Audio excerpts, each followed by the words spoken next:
सुधागड तालुका रहिवासी सेवा संघ ठाणे सुवर्ण महोत्सवी वर्ष 2026 अंतर्गत विद्यार्थी दत्तक योजना व यशस्वी विद्यार्थी गुण गौरव सोहळा संपन्न। ठाणे शहरात वास्तव्यास असलेल्या सुधागड तालुका रहिवाशांच्या सर्वांगीण विकासासाठी झटणारी सेवाभावी संस्था सुधागड तालुका रहिवासी सेवा संघ ठाणे यांच्या वतीने सुवर्ण महोत्सवी वर्ष अंतर्गत विद्यार्थी दत्तक योजना व यशस्वी विद्यार्थी गुण गौरव सोहळा रविवारी ठाण्यातील ठामपा शाळा क्रमांक 19 विष्णुनगर नौपाडा येथे उत्साहात पार पडला।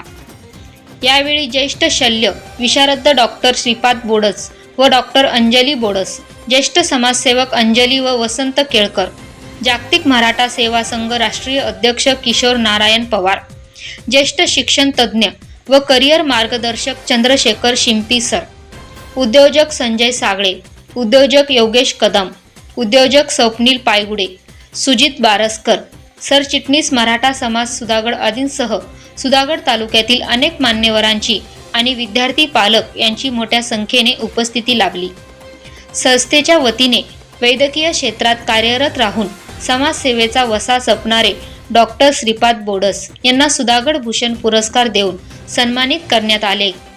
गेले अनेक वर्ष संस्थेत कार्यरत राहून विविध शैक्षणिक सामाजिक उपक्रमांमध्ये सहभागी होऊन संस्थेच्या सरचिटणीस पदाचा कार्यभार सांभाळलेले ज्येष्ठ पदाधिकारी प्रवीण तेलंगे यांना यंदाचा जीवन गौरव पुरस्कार देऊन सन्मानित करण्यात आले। तसेच वसंत व अंजली केळकर दाम्पत्य, चंद्रशेखर शिंपी व प्राध्यापक भावेश दिघे यांचा विशेष सन्मान करण्यात आला। त्यावेळी सुधागड रहिवासी MBBS पदवी संपादन केलेली पाच्छापूर गावातील डॉक्टर साक्षी सचिन वारंगे व पिलोसरी गावातील तालुक्यातील पहिल्यांदाच MPSC परीक्षेत उज्ज्वल यश संपादन केलेली सपना कांतीराम इंदुलकर, तसेच वकिली, मेडिकल, इंजिनिअरिंग आणि इतर क्षेत्रात पदवी परीक्षा संपादन केलेल्या आणि उज्ज्वल यश मिळवलेल्या तरुणांचाही संस्थेच्या वतीने सन्मान करण्यात आला। डॉक्टर श्रीपाद बोडस हे सुधागड तालुक्यातील जांभूळपाडा या गावचे रहिवासी असून त्यांनी अमेरिकेतून वैद्यकीय उच्च पदवी संपादन करून गेली 50 वर्ष ते ठाणे आणि रायगड जिल्ह्यातील गोरगरिबांसाठी वैद्यकीय सेवा देत आहेत।